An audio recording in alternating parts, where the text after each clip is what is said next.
engkau pasti akan taat kepada dia.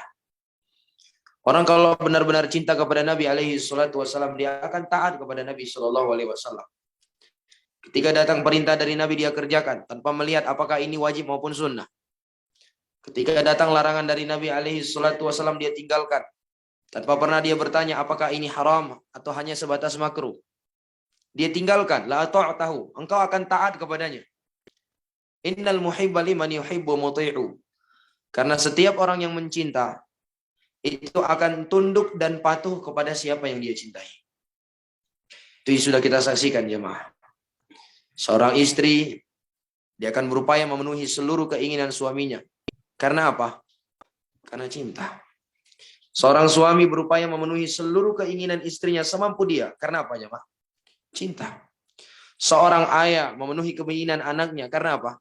Cinta. Makanya kata para ulama, al-mahabbatu muharrikah. Cinta itu adalah penggerak yang sangat kuat. Ya. Cinta itu adalah penggerak yang sangat kuat. Orang kalau cinta kepada Nabi alaihi salatu wasallam, segala apapun yang dia miliki, dia akan korbankan untuk Nabi sallallahu alaihi wasallam. Untuk membela sunnah Nabi sallallahu alaihi wasallam. Kita lihat bagaimana para sahabat Nabi jamaah yang dimuliakan Allah. Bagaimana pengorbanan mereka yang begitu luar biasa untuk membela Nabi sallallahu alaihi wasallam. Untuk membantu agama yang dibawa oleh Nabi sallallahu alaihi wasallam, untuk menyebarkan agama yang telah diemban oleh Nabi alaihi salatu wasallam. Bukan hanya harta, waktu, tapi jiwa dan raga mereka itu mereka korbankan. Lihat bagaimana aksi yang begitu heroik dari seorang sahabat, Abu Ubaidah ibn al-Jarrah.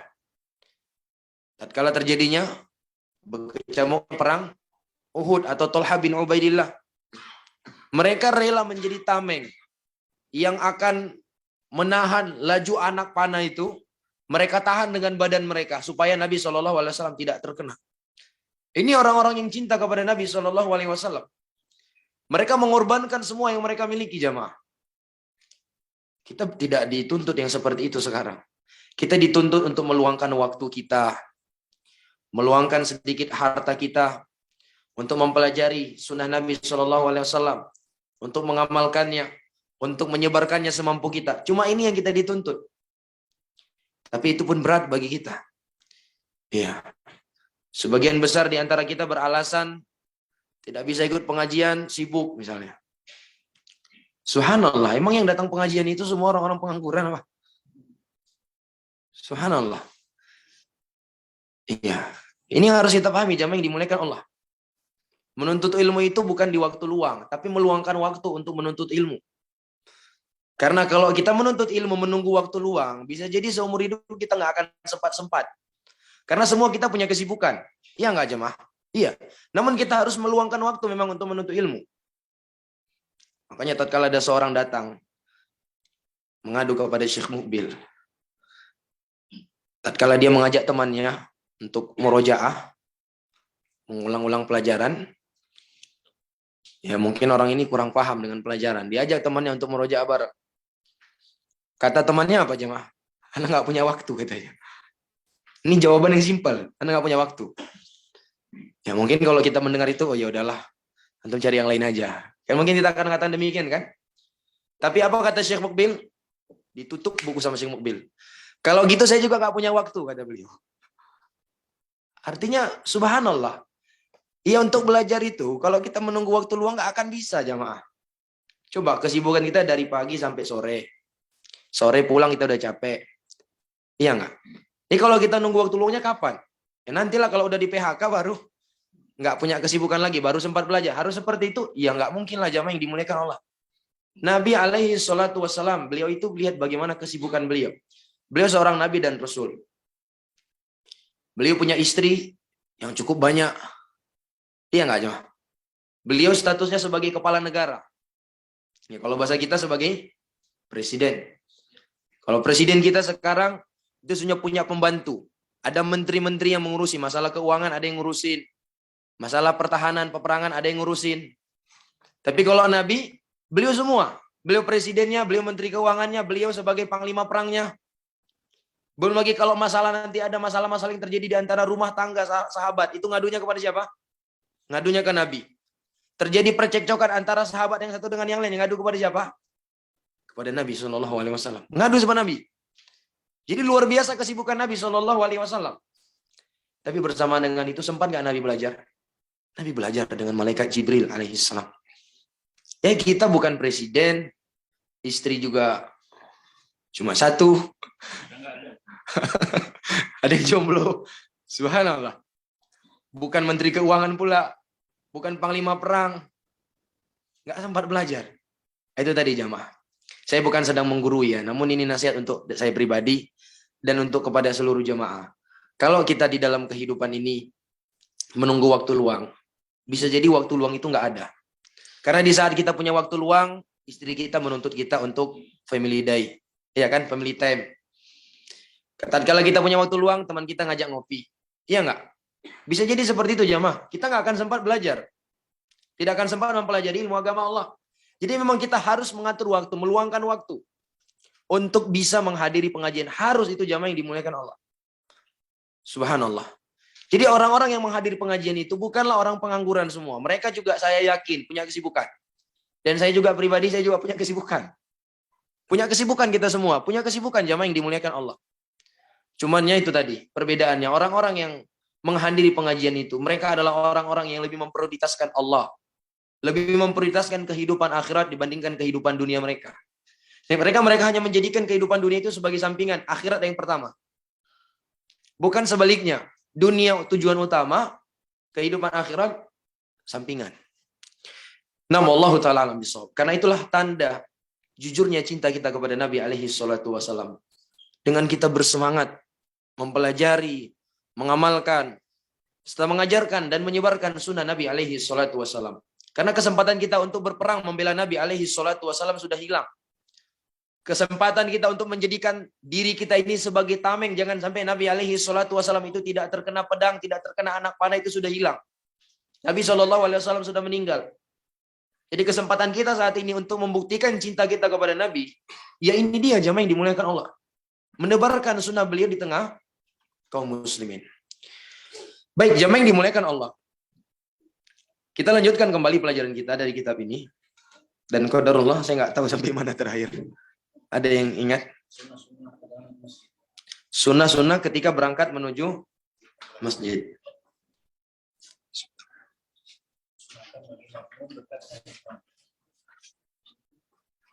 Waktu fajar ya berarti ya.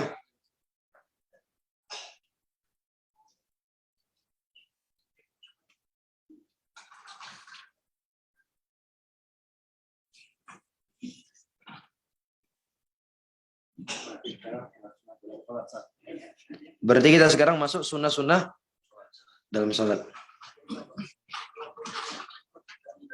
Baik, sunanun fi shalah itu ya.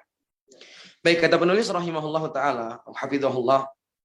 Sunanun fi shalah. Sunnah-sunnah di dalam salat. Kata beliau,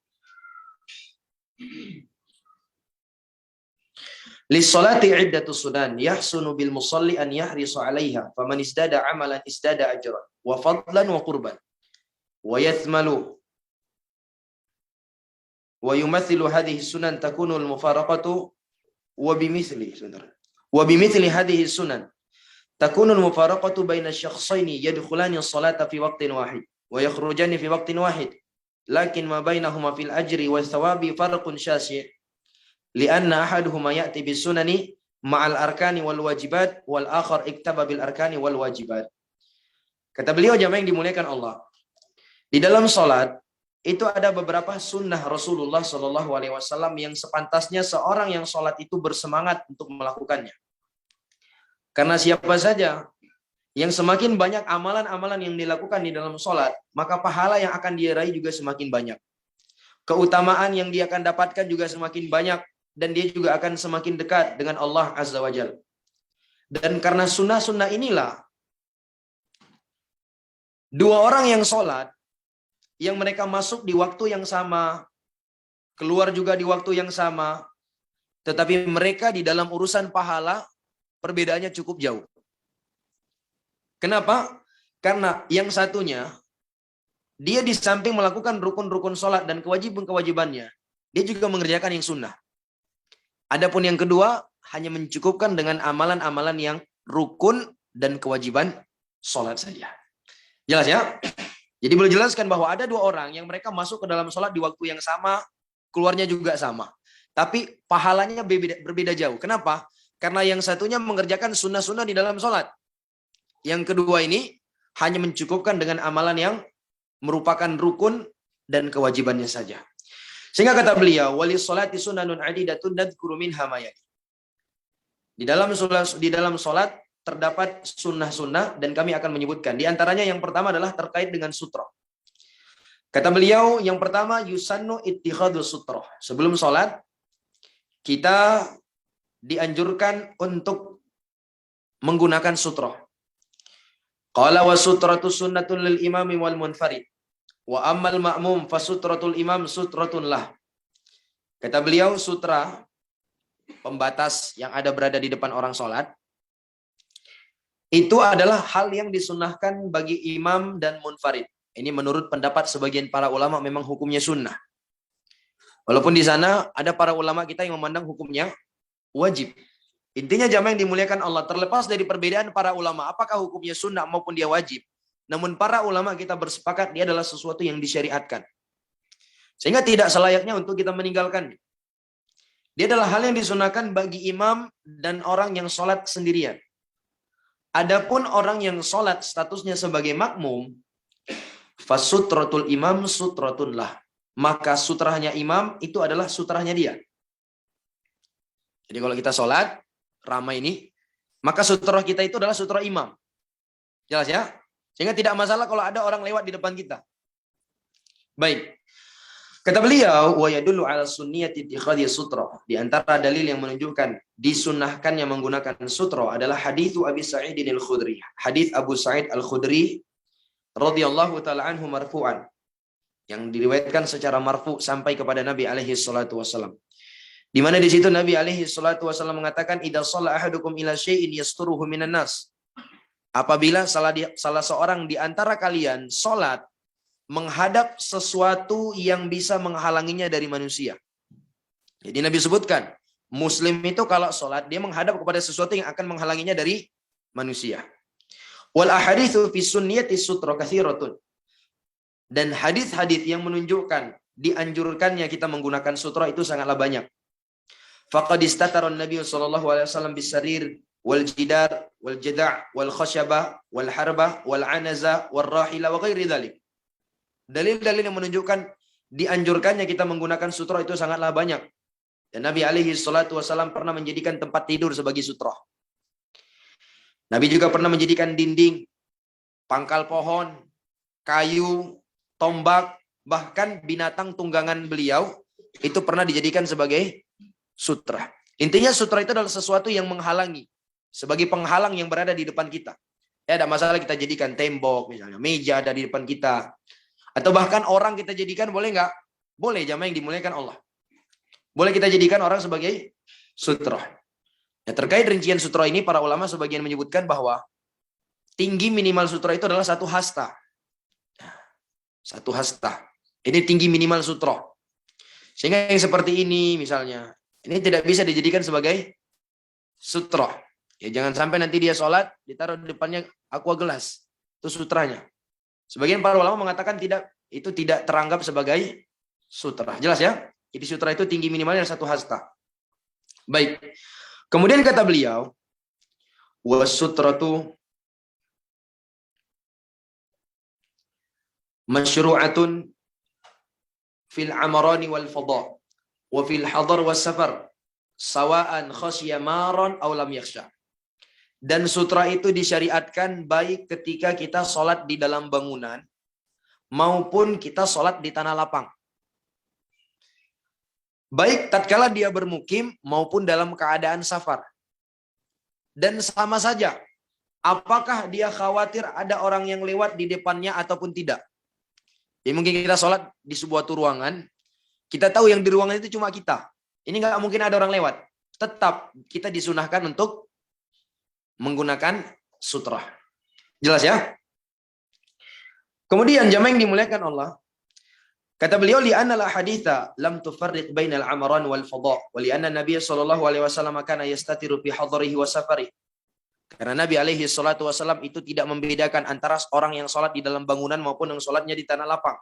Ya, Nabi alaihi salatu wasallam itu sholat menggunakan sutra baik dalam kondisi beliau mukim maupun dalam keadaan beliau sedang safar. Sebagaimana di dalam hadis Abi Juhaifah. Ini yang pertama. Kemudian yang kedua kata beliau, wa yusannud dunu minas sutra. Setelah kita menggunakan sutra, kita dianjurkan untuk dekat dengan sutra. Kata beliau, wa idza dana minas sutra fa inna sunnata an yakuna baina mawdi'i sujudihi wa baina sutrati qadra mamarrisyah. Dan kalau dia sudah mendekat, maka kadar yang paling idealnya antara kita dengan sutra itu adalah qadra mamarrisyah. Antara tempat sujud kita dengan sutra itu sejarak mamarrusyah. Mamar itu tempat yang biasa dilewati oleh anak kambing. Seukuran biasa yang dilewati anak kambing. Ya kurang lebih sekitar 30 cm. 30 cm jarak antara kepala kita dengan sutra. Jelas ya? Jadi kalau kita gadikan misalnya dinding ini, tembok ini sebagai sutra, berarti kita dirinya kurang lebih di sini. Supaya nanti kepala kita itu nyampainya di sini. Jadi jarak antara kepala kita dengan temboknya itu ada 30 cm. Kurang lebih seperti itu. Ya. Kalau yang kita saksikan biasanya mereka itu kalau menjadikan sutra nempel ya kepalanya ke dinding ya, ke tembok kan. Taib, itu kurang ideal. Yang idealnya itu dikasih jarak. Jaraknya itu disebutkan dalam hadis mamar rusyah. Disebutkan dalam hadis Sahal bin Sa'ad As-Sa'idi, beliau mengatakan kana baina musalla Rasulillah wa bainal jidari mamar rusyah.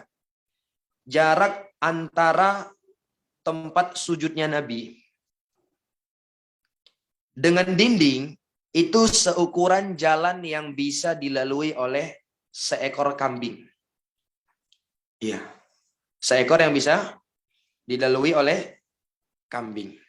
Ya berapa jaraknya ya? Kurang lebih segitu ya. 30 cm ya. Karena kalau udah 1 meter itu sapi nanti. Bukan kambing lagi. Taib.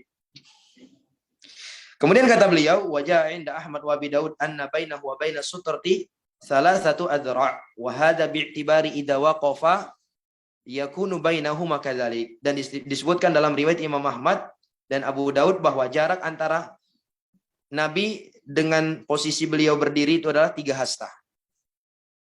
3 hasta. Kalau diukur dari jarak tempat sujudnya Nabi, itu mamar rusyah. Ukurannya seukuran jalan yang biasa dilewati oleh kambing. Tapi kalau diukurnya dari jarak tempat Nabi berdiri, itu 3 hasta. Jelas ya? Baik. Kemudian yang ketiga, kata beliau, yusannu raddul mar baina yadayil musalli. Disunahkan untuk mencegah orang yang lewat di depan kita tatkala kita sedang sholat. Kita sedang sholat, ada orang yang ingin lewat, maka kita dianjurkan untuk mencegahnya. Apakah kita isyaratkan dengan tangan kita atau dengan sesuatu yang membuat dia faham. Jelas? Baik, hal ini sebagaimana hadis yang diriwayatkan dari Abu Sa'id Al-Khudri. Beliau mengatakan, idza shalla ahadukum ila syai'in yasturuhu minan nas, fa arada ahadun an yajtaza baina yadayhi falyadfa' fi nahri. Rasulullah Shallallahu alaihi wasallam mengatakan, apabila salah seorang di antara kalian sholat menghadap sutrahnya, lalu ada orang yang ingin melewatinya, falyadfa' fi nahri, hendaklah dia cegah di bagian lehernya. Jadi kita sholat gini, cegah seperti ini. Taib, dicegah. Fa in aba, kalau orang tersebut masih tetap ngeyel, ingin tetap lewat, kata Nabi alaihi salatu wasallam, falyuqatilhu fa innama huwa syaitan. Hendaklah yuqatil itu hendaklah dia bunuh, namun bukan dibunuh yang dimaksud di sini. Dijelaskan oleh para ulama, benar-benar dicegah dengan kuat. Ya, dicekek semisal dengannya. Bukan dibunuh maksudnya benar-benar dibunuh ya. Begitu paksa dia lewat kita ambil parang. Itu bukan seperti itu. Tapi benar-benar dicegah. Ya. Fa innama huwa syaitan. Karena dia itu adalah syaitan. Jelas ya? Baik. Dan juga kata beliau adalah hadis yang datang dari Abdullah bin Umar, anna Rasulullah sallallahu alaihi wasallam qala idza kana ahadukum yusalli fala yada' ahadan yamurru baina yadayhi fa in aba falyuqatilhu fa inna ma'ahu al-qarin. Kata Nabi SAW, apabila salah seorang di antara kalian sholat, maka jangan dia biarkan ada orang yang lewat di depannya. Kalau orang tersebut tetap ingin memaksa lewat, falyuqatilhu, hendaklah dia cegah dengan kuat. Fa inna ma'ahul qarin, karena bersama orang itu ada setan. Karena bersama orang tersebut ada setan. Sehingga kita wajib benar-benar mencegahnya. Baik. Ini hukumnya sunnah ya. Disunahkan untuk mencegah. Namun perlu diketahui jamaah yang dimuliakan Allah. Kapan batasannya kita mencegahnya? Yaitu tadi, ketika orang yang lewat itu, dia lewat di jarak antara kita dengan sutra. Misalnya saya sholat di sini, sutra saya di sini. Saya berdiri di sini, sutranya di sini. Dia lewat di sini, di sini yang kita cegah. Tapi kalau dia lewatnya di sini, itu nggak ada urusan sama kita. Jangan ada orang lewat di depan sana, kita sutranya di sini. Tuh, kita nggak ada urusan sama dia tuh, jemaah. Jelas ya? Jadi yang kita dianjurkan untuk mencegahnya itu ketika dia lewat jarak antara kita dengan sutra. Begitu. Gimana kalau kita nggak punya sutra? Gimana tuh? Berarti yang menjadi tolak ukurnya jarak antara kita dengan tempat sujud kita. Bisa kita punya sutra nih, kita berdirinya di situ, maka batasannya ujung karpet ini. Kalau dia lewat di sini, kan tidak urusan sama kita. Dan dia juga tidak terhitung sebagai orang yang melewati orang sholat. Paham kan? Misal kita sholat Jumat di masjid luar tuh, biasa kaum muslim itu kan habis Jumat nggak pakai sutra mereka. Kita mau keluar bingung dari mana nih lewatnya nih. Maka batasan kita boleh lewat itu adalah sejarak ukuran tempat sujud dia. Saya dia sholat di situ, di ujung karpet dia, ukuran kepalanya nyampe ke ujung karpet yang ini, maka dari sini kita udah bisa lewat, nggak masalah. Yang tidak bisa itu adalah kita lewat jarak antara dia berdiri sampai tempat sujud dia. Kemudian kita lewat di tengah-tengah itu yang nggak boleh. Kata Nabi alaihi salatu wasallam, andai kata kita tahu dosa yang akan kita dapat, maka kita pasti akan mau menunggu selama 40. Ya. Apakah di sini 40 hari, 40 tahun, Nabi tidak sebutkan 40 apa. Intinya waktu yang cukup lama. Jelas ya?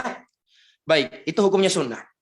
Tetapi kata beliau, wa amma idza kana al-maru baina yadil musalli imra'atan aw kalban aswad aw himaran fa innahu yajibu daf'uhu 'ala sahih.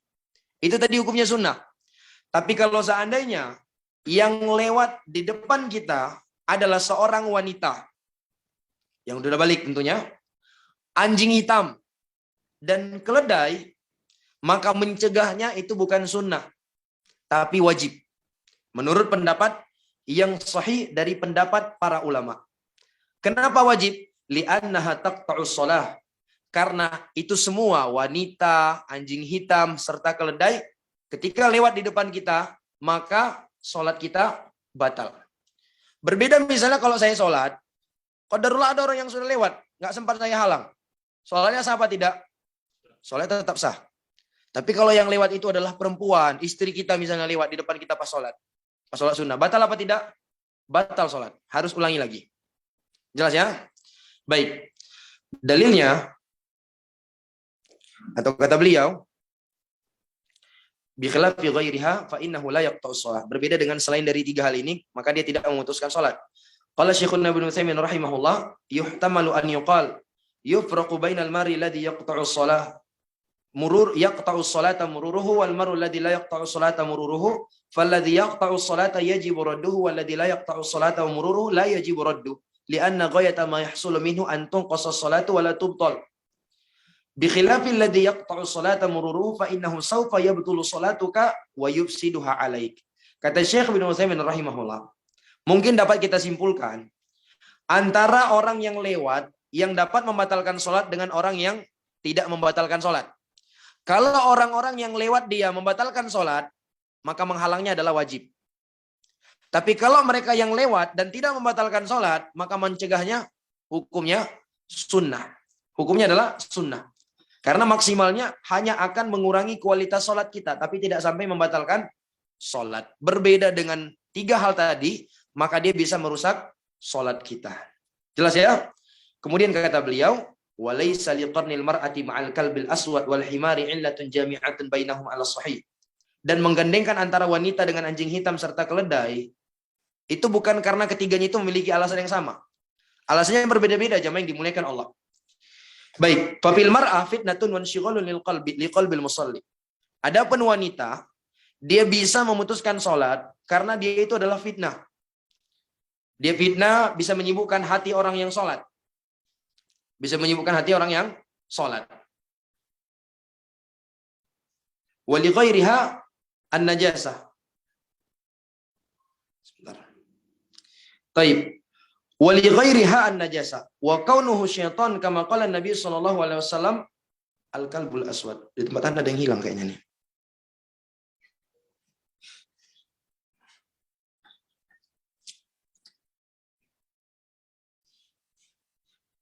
Taib. Wali ghairiha an-najasah. Adapun selainnya yaitu anjing hitam dengan keledai, maka sebab dia membatalkan sholat karena dia itu najis. Dan juga karena Nabi alaihi salatu wasallam menyebutkan bahwa anjing hitam itu adalah syaitan. Wa qila ghairu dzalik wallahu alam. Walillahi ta'ala hikmatun takhfa 'alal ibad wa 'alal abid al-inqiyad wa taslim. Dan ada juga yang mengatakan alasannya kenapa ini semua bisa membatalkan sholat. Ada yang mengatakan selain daripada itu, namun Allah Azza wa Jalla memiliki hikmah yang terkadang hikmah tersebut tersamarkan dari hamba-hambanya, dan kewajiban seorang hamba hanyalah tunduk dan menerima yang datang dari Allah Azza wa Jalla. Itu yang ketiga. Kemudian yang keempat adalah yusannu at-tasawwuk 'inda kulli shalah. Di antara sunnah juga sebelum sholat adalah kita dianjurkan untuk bersiwak. Dianjurkan untuk bersiwak setiap kali kita ingin sholat. Ya, sebagaimana pernah kita sebutkan jamaah yang dimuliakan Allah, ini terjadi silang pendapat para ulama terkait apakah khusus siwak yang terbuat dari akar pohon siwak atau masuk di dalamnya hukum sikat gigi. Dan saya sendiri jamaah yang dimuliakan Allah lebih condong pendapat mengatakan itu berlaku secara umum. Apakah itu siwak yang merupakan berasal dari akar pohon siwak maupun yang sikat gigi ya kalau kita sekarang. Karena di antara alasannya Nabi alaihi salatu wasallam menyebutkan ilahnya matharatun lil fam. Siwak itu bisa membersihkan mulut. Artinya segala sesuatu yang bisa membersihkan mulut masuk dalam hukum tersebut. Baik. Kemudian kata beliau, wa hadha huwal mawdhi'u tsalits minal mawadhi'il lati yata'akkadu ma'aha siwak. Dan ini adalah tempat yang ketiga yang kita di situ benar-benar dianjurkan untuk bersiwak. Berarti sudah berlalu 2 tempat di situ kita dianjurkan untuk bersiwak. Benar-benar ditekankan untuk bersiwak. Yang pertama kapan?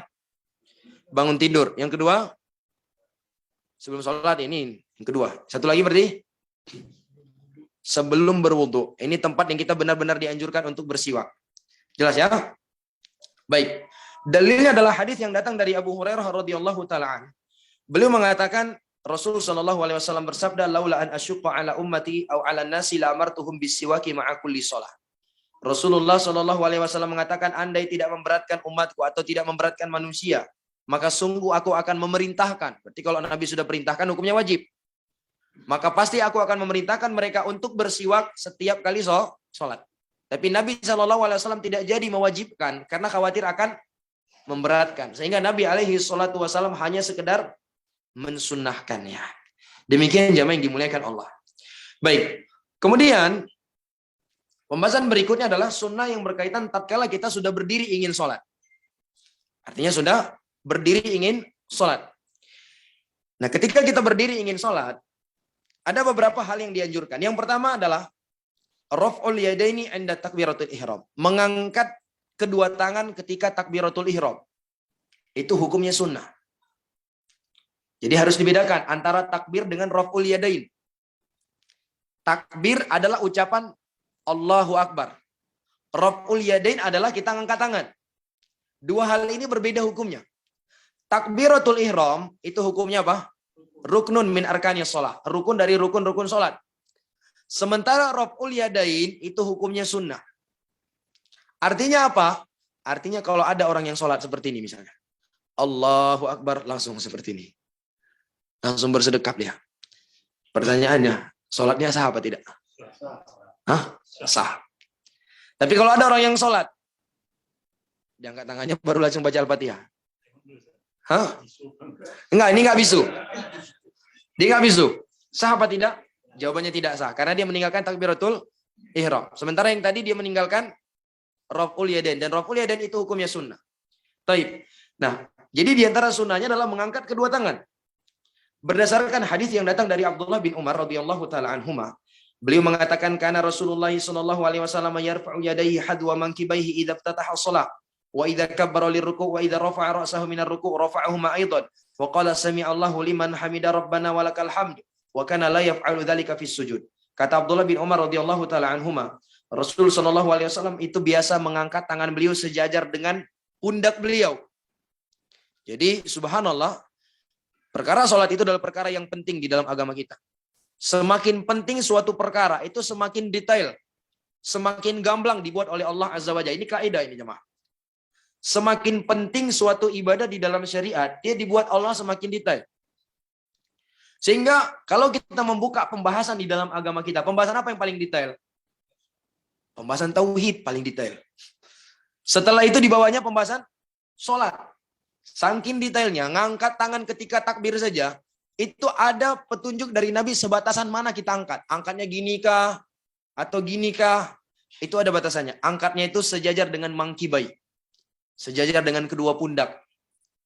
Nanti riwayat disebutkan satu beliau, sejajar dengan dua daun telinga. Jadi boleh dua, sejajar dengan pundak, boleh sejajar dengan kedua daun telinga.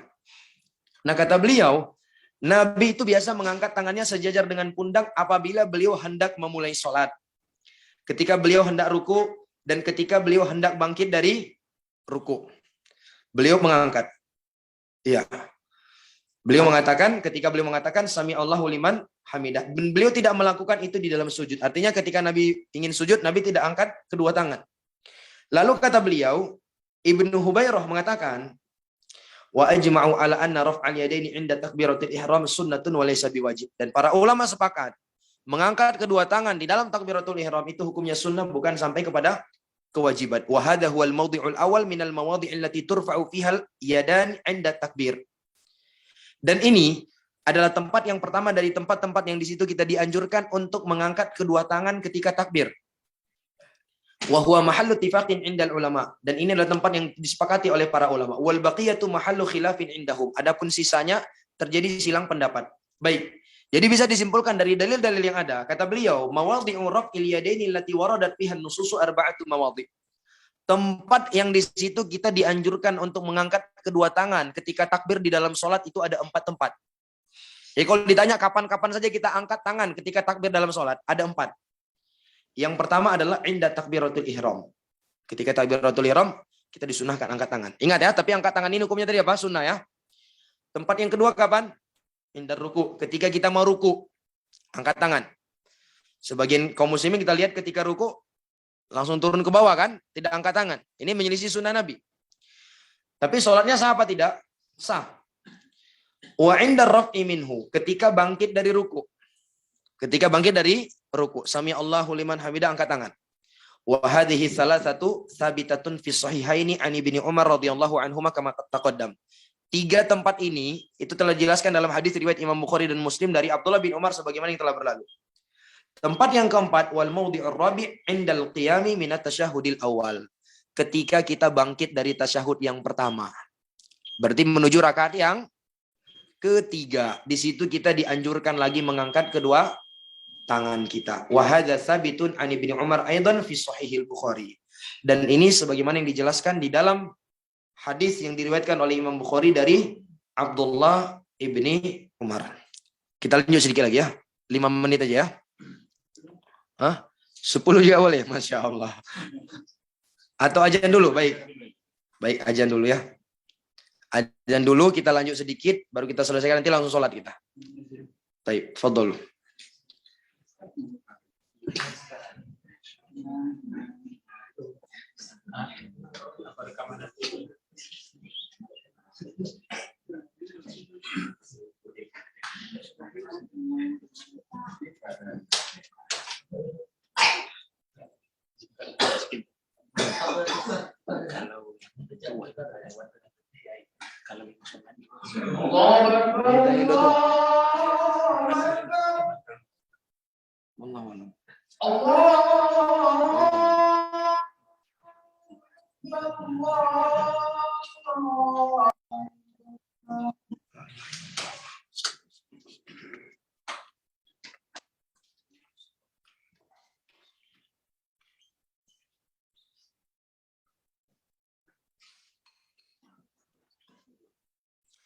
Bismillahirrahmanirrahim.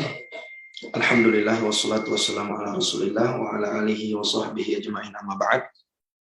Kita lanjutkan kembali, kata beliau yang kedua,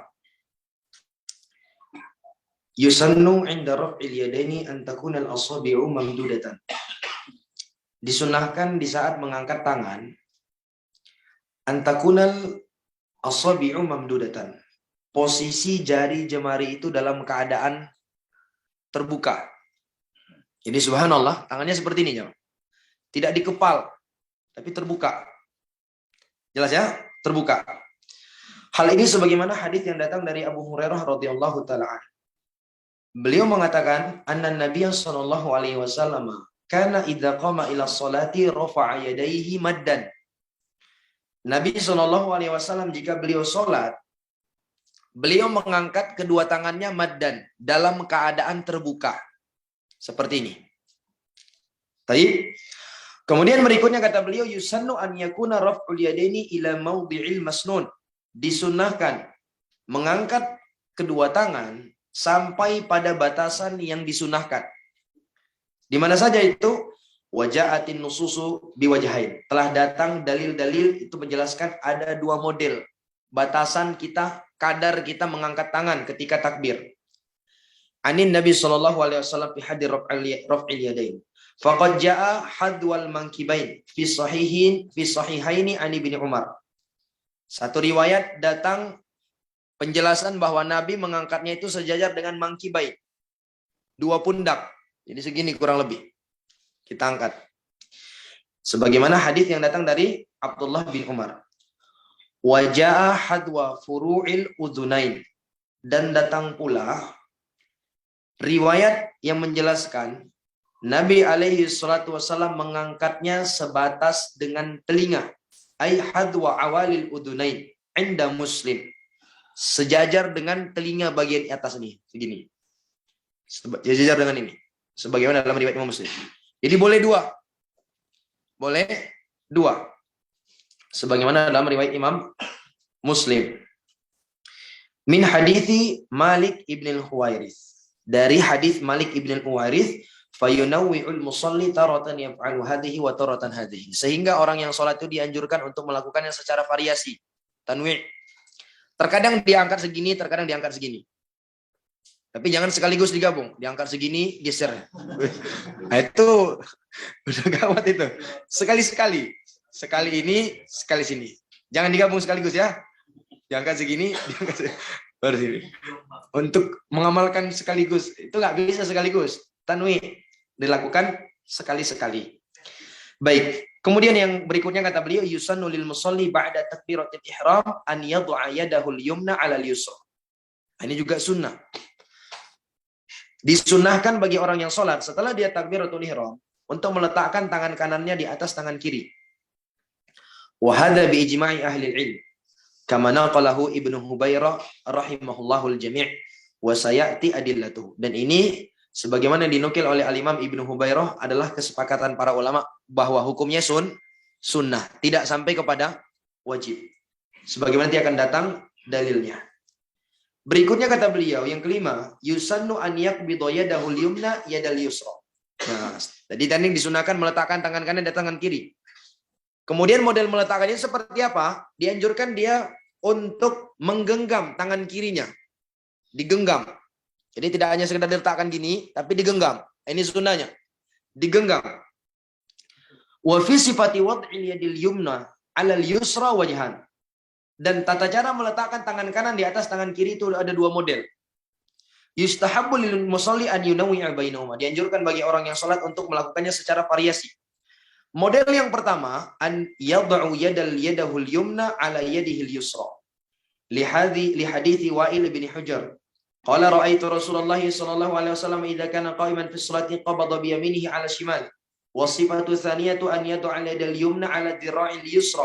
Li hadithi Sahal bin Sa'ad qala kana nasu yu'maruna an yad'a ar-rajulu al-yadal yumna 'ala dhira'ihi al-yusra fi shalah fa huwa marratan yad'uha 'ala al-yad wa marratan yad'uha 'ala dhira'. Baik, yang pertama jamaah yang dimuliakan Allah. Dia dianjurkan untuk meletakkannya di atas yad. Perlu dipahami jamaah yang dimuliakan Allah. Yad itu secara istilah antara pergelangan sampai siku. Ini yad. Ya kan? Makanya ketika kita diperintah untuk membasuh tangan kita ketika di wudu, diperintah pakai apa? Membasuh apa? Yad kan? Apa kata Allah Azza wa Jalla? Faghsilu wujuhakum wa aydiyakum. Jamak dari yad. Sampai mana kita basuh? Sampai sini. Ini semua yad ini. Berarti kita boleh di sini, boleh di sini, boleh di sini. Ini masuk dalam cakupan yad. Ini yang pertama. Masuk dalam cakupan yad sebagaimana dalam hadis Wa'il bin Hujur. Di mana dia mengatakan, aku melihat Nabi SAW jika beliau melaksanakan sholat, beliau meletakkan tangan kanan di atas tangan kiri, diletakkan dengan makna yad. Jadi boleh di sini, sini. Yang boleh itu lewat dari sini, nggak boleh. Jelas ya? Kan ini sudah siku. Baik. Di sini juga boleh nggak? Di sini boleh nggak? Ya boleh, masuk yad ini. Kan kita wudhu ini yang kita basuh semua nih. Yad. Jelas ya? Sifat yang kedua adalah an yad'al yadal yumna 'ala dhira'il yusra. Dia meletakkan tangan kanannya di atas dhira'. Di atas dhira'. Dhira' itu adalah bagian tangan yang sudah mendekati siku. Jelas ya? Di sini. Jadi dari sini ke sini, ini semua tempat kita meletakkan tangan kanan. Boleh di sini, boleh di sini, boleh di sini, boleh di sini. Mana yang paling utamanya? Mana yang paling nyaman membuat kita nyaman? Mana yang paling membuat kita mampu mendatangkan kekhusyuan? Kalau seperti ini, dan perlu juga diperhatikan di sebagian masyarakat itu, kalau kita letakkan di sini itu dianggap aneh bagi mereka. Iya kan? Pernah teman saya itu difitnah aliran sesat gara-gara kayak gini sholatnya. Benar. Sehingga kalau memang itu kita berada di masyarakat yang sangat jauh dari yang seperti ini, jangan dikerjakan jemaah. Itu diantara sunnah Nabi juga menutup celah, sebagaimana yang disebutkan di pertemuan tadi pagi. Tutup celah. Kan mereka nggak tahu, jangan dikerjakan. Ya, seperti juga masalah baca bismillah, jahar dengan sir. Kalau kita sholatnya di tempat masyarakat yang masih sangat awam misalnya, tidak mengerti masalah tersebut. Bahkan mereka nggak pernah mendengar pembahasan tentang itu. Adanya pembahasan bacaan bismillah itu dibaca dengan sir. Maka jangan baca sir. Jelas ya? Karena menjaga hati mereka juga itu adalah sunnah Nabi alaihi salatu wassalam. Menutup celah itu juga sunnah Nabi alaihi salatu wassalam. Selama itu hukumnya sunnah tentunya. Kita lihat maslahat yang ada. Tapi kalau memang hukumnya itu wajib, ya mau nggak mau harus kita kerjakan. Meskipun orang tidak suka, karena itu sudah masuk dalam bagian risiko. Baik. Kemudian kata beliau, yusannu an yaqula doa istiftah, dan dianjurkan untuk membaca doa istiftah. Ya, doa istiftah sudah banyak nanti akan disebutkan. Baik, Anda rasa cukup sampai di sini dulu. Itu dia beberapa hal terkait sunnah yang berkaitan dengan sholat. Insya Allah akan dilanjutkan di pertemuan akan datang. Ya, silakan. Tentang sutra misalnya, kita lihat di Masjidil Haram, misalnya kita kadang-kadang setelah sholat itu banyak yang kadang-kadang perempuan yang lewat. Ulangi lagi. Baik. Itu gimana, Bung? Baik, kalau terkait Masjidil Haram itu, jamaah yang dimuliakan Allah, maka para ulama telah menyebutkan itu masuk dalam hukum darurat. Mata bihil balwa, sesuatu yang memang udah nggak bisa dihindari. Sesuatu yang sudah tidak bisa dihindari. Sama kayak penggunaan klakson. Penggunaan klakson itu secara asal haram itu. Mengganggu orang itu jamaah. Makanya kalau nggak ada kebutuhan klakson, jangan klakson. Bahkan saya tahu ya, saya ingin cerita, di sebagian negara itu memang penggunaan klakson itu tidak diperbolehkan. Orang yang menggunakan klakson didenda, ya. Pernah dengar, Pak? Benar ya? Itu di sebagian negara seperti itu. Karena memang dia asalnya mengganggu, tidak boleh. Tapi ya itu tadi dibahas oleh para ulama. Karena dia itu adalah sesuatu yang memang tidak bisa dihindarkan. Sudah banyak orang yang mengerjakannya. Sehingga hukumnya itu sudah terangkat. Mata bihil balwa, sesuatu yang udah nggak bisa dihindari. Termasuk dalam Masjidil Haram. Kalau kita hindari yang seperti itu, ya hukum asalnya kita sholatnya, kadang di Masjidil Haram itu kita sholat di sampingnya perempuan. Ya. Sholat wajib. Harusnya kan perempuan paling belakang tuh. Ya kan? Begitu juga kita sentuhan, gesekan, lagi tawaf, sentuhan dengan perempuan. Apalagi tatkala rame-ramenya. Ya kan? Apakah kita berdosa? Wallahu a'lam bishawab, tidak. Kecuali kalau disengaja. Sengaja pura-pura gesek. Subhanallah ya. Allah Maha tahu jamaah yang dimuliakan Allah. Walaupun di situ banyak manusia, Allah Subhanahu wa taala Maha tahu apa yang ada di dalam hati kita. Pura-pura nggak sengaja, itu hati-hati tuh. Subhanallah. Ya, silakan. Jadi dia masuk dalam bab darurat. Allahu a'lam bishawab. Insyaallah tidak mengapa. Ustaz, disebutkan di kitab sifat salami takbir tersebut ya, itu di bab tentang membaca amal tasyahud itu ada waktu kita baca Assalamualaikum Nabi.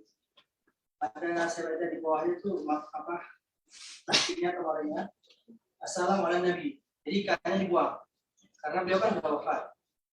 Karena saya pendapat sahabat yang mengatakan ketika Rasulullah hidup kita menyebutnya Assalamualaikum. Ya. Di sebagian ketika wafat mereka mengatakan Assalamualaikum. Assalamualaikum Nabi. Itu bagaimana? Yang sebenarnya kita amalkan. Baik. Ini juga hal yang sebenarnya akan datang pembahasannya. Tapi kalau ini ditanya itu memang nggak disebutkan oleh beliau. Itu adalah hal yang diperselisihkan para ulama memang. Sebagian para ulama mengatakan Nabi kan sudah meninggal. Bagaimana mungkin kita ucapkan domir khitab mukhatab kepada beliau Assalamualaikum dalam keadaan Nabi sudah tidak ada lagi. Iya kan? Sebagian para ulama mengatakan tetap kita baca Assalamualaikum ala Nabi. Karena itu tadi bacaan sholat itu sifatnya tauqifiyah. Terlebih, Nabi ketika mengajarkan ini kepada para sahabat, beliau sendiri itu tahu bahwa beliau akan meninggal.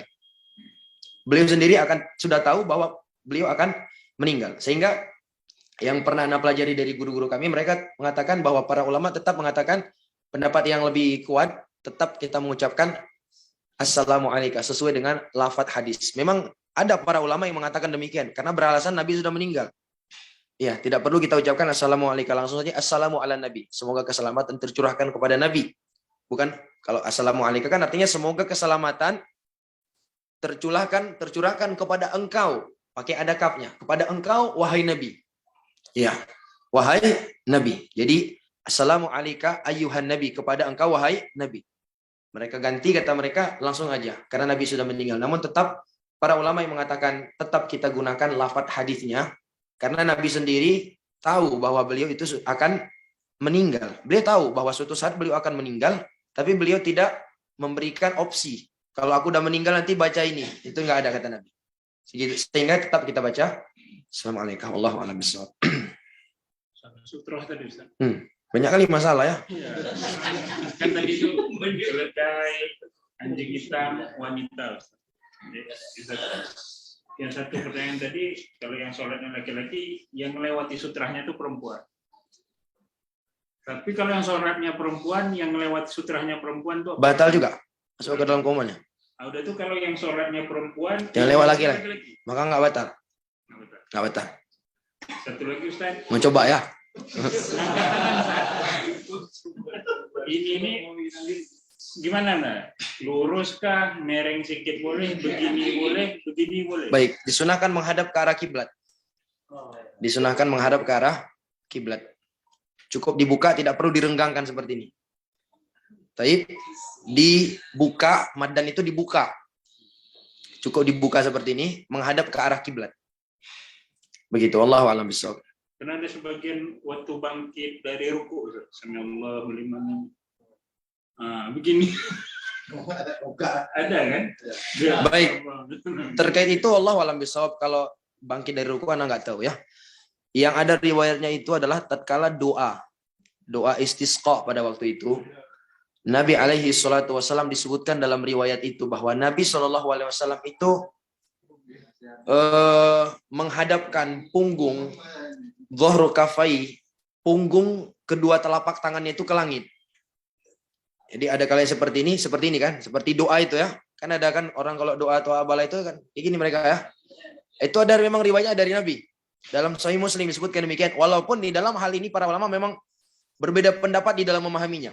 Syekhul Islam Ibnu Taimiyah mengatakan bahwa dalam riwayat itu disebutkan Nabi mengarahkan punggung tangan beliau ke arah langit itu karena Nabi mengangkatnya saking tinggi, jadi seakan-akan kayak gini ya. Sudah terarah kan punggungnya ke langit? Jelas ya? Kalau Imam Nawawi juga berpendapat langsung ya seperti ini, Nabi memang arahkan seperti ini karena itu tolak bala kata mereka. Jadi itu memang ada perselisihan para ulama dalam hal itu. Tapi kalau untuk yang ruku tadi, saya pernah lihat juga ketika bangkit dari ruku, Assalamu Rabbana walakal hamd, saya nggak tahu itu. Wallahu alam. Nanti kalau Abu ketemu tolong tanyain lah sama ya. Tolong tanyain sama bapak itu ya. Bapak yang sholat seperti itu ditanya beliau. Ini dalilnya kira-kira apa Pak? Kadang kita nggak tahu karena yang kita tidak ketahui lebih banyak daripada yang kita ketahui. Sehingga kita jangan buru-buru menyalahkan beliau. Bisa jadi beliau juga punya pegangan, punya hadis yang kita nggak tahu. Makanya ada baiknya kita tanyakan. Ya, mudah-mudahan benar kita dapat tambahan ilmu. Kalau tidak benar, mudah-mudahan beliau mau bertobat. Ya, Bu Syifa ya. Wallahu a'lam bishawab. Baik, ada yang lain? Ya. Tentang masalah perempuan atau laki yang lewat itu ada kaidah mafhum mukhalafah, Pak. Maksudnya sama-sama. Mafhum mukhalafah. Jadi istilahnya berbalikan dari itu. Enggak. Sebagaimana ditanya Abu Syifa tadi, berarti mafhum mukhalafahnya berarti kalau yang sholatnya adalah perempuan yang lewat laki itu. Wallahu a'lam bishawab. Sepertinya tidak. Begitu. Oh, sebentar. Gimana, Pak? Dekatin sini ya. Itu tadi dia disunahkan menghadap ke arah kiblat seperti ini. Wajar. Oh, didekatkan ke sini ya. Malah kena ini. Oh, sengaja dikenain. Ada supaya apalagi dari standar. Biar pas telinga. Jadi saya bilang kalau soal ada itu kayak gini juga pernah ada, Pak. Saya pernah lihat dulu saya kira itu cuma karang-karangan sebagian orang aja tuh. Ternyata saya lihat, saya pernah sholat di Masjid Raya Baitur Rahman Banda Aceh. Dia sholat gini. Diginiin 2 kali gitu apa 3 kali, putar-putar kiri kanan baru sedekap. Cuma saya nggak berani nanya pada waktu itu. Jadi kalau soal ada itu dan beragam itu memang beragam. Sehingga kalau ditanya ke Ana mungkin Ana nggak bisa jawab satu-satu. Solusinya memang ketika kita melihat ada hal sedikit-sedikit aneh, tanya aja. Selesai sholat ditanya, itu bagusnya. Artinya kita nanyanya juga bukan dalam rangka ingin menghakimi. Kita nanyanya dalam rangka kita posisikan kita sebagai mungkin orang yang ingin mencari kebenaran. Ingin tahu aja gitu. Kira-kira ini kayak gini ajarannya dari mana? Itu dalilnya seperti apa? Sehingga mungkin dia pun yang ditanya itu nggak tersinggung ya. Nggak tersinggung. Begitu. Ada baiknya seperti itu. Karena kita nggak tahu ya. Apa yang dijadikan mereka sebagai dalilnya. Karena kalau kita tanya mungkin ada tidak dalilnya bisa saja ada. Tapi apakah benar pendalilannya itu nggak tahu kita nantinya. Wallahu a'lam bishawab. Baik, silakan Ustaz Andi. Oh, dari jawab. Kalau yang lewat tadi itu lewat perempuan kan. Itu apa? Jangan tanya setengah perempuan ya. Gimana? Iya, itu hikmahnya kata para ulama. Tapi tetap alasannya dia sesuatu yang diperintah. Sesuatu yang memang hukum dari Nabi. Hanya saja para ulama itu mencoba untuk memberikan apa sih hikmahnya. Karena kita tahu kan setiap hal yang Allah Ta'ala syariatkan kepada kita. Apa yang Allah perintahkan, apa yang Allah larang. Itu pasti ada hikmahnya. Tapi itulah para ulama kita mencoba. Karena dengan kita mengetahui suatu hikmah dari sebuah perintah ataupun larangan. Itu akan membuat dada kita ini terasa lebih lapang menerimanya. Biasanya seperti itu. Contoh, Nabi alaihi salatu wasallam mengatakan, "Unduru ila man huwa asfala minkum wa la tanzuru ila man huwa fawqakum." Lihatlah kepada orang yang di bawah, jangan lihat kepada orang yang di atas. Ini kan perintah dari Nabi. Setelah itu Nabi sebutkan apa hikmahnya. Kita diperintah yang membuat kita tentunya lebih semangat mengerjakannya. Apa itu? Fahuwa ajdaru alla tasdaru ni'matallahi alaikum. Karena itu akan membuat kalian tidak meremehkan nikmat-nikmat Allah, begitu. Jadi itu hanya hikmahnya. Tapi hukumnya tadi sudah disebut oleh Nabi. Lihat kepada yang bawah, jangan lihat kepada yang di atas. Karena dengan kita mengetahui hikmahnya tadi, akan membuat kita semakin bersemangat mengerjakannya. Karena orang kalau sudah tahu manfaat sesuatu, dia akan mudah untuk mengerjakannya. Kita mau minum tumbuhan-tumbuhan yang pahit. Kenapa? Karena kita tahu manfaatnya. Coba kita nggak tahu manfaatnya apa. Kita nggak akan mau minum. Nah, begitulah ibaratnya. Jadi semakin kita tahu manfaat, ini perintah, ini manfaatnya gini. Larangan ini manfaatnya gini, kita akan termotivasi untuk mengamalkannya. Jadi apa yang disebutkan oleh tadi para ulama bahwa itu adalah alasan dia memutus karena akan dia adalah fitnah, bisa mengganggu konsentrasi, itu cuma sekedar hikmah saja kata mereka. Tapi jangan sampai nanti dipahami gimana kalau nggak mengganggu konsentrasi. Yang lewat adalah istri kita, udah 20 tahun sama istri kita, apa juga lagi tergoda. Sudah ya tetap sama hukumnya. Wallahu a'lam bishawab. Baik, Anda rasa cukup sampai di sini dulu. Subhanakallahumma rabbana wa bihamdika asyhadu an la ilaha illa anta astaghfiruka wa atubu ilaik. Assalamualaikum warahmatullahi wabarakatuh.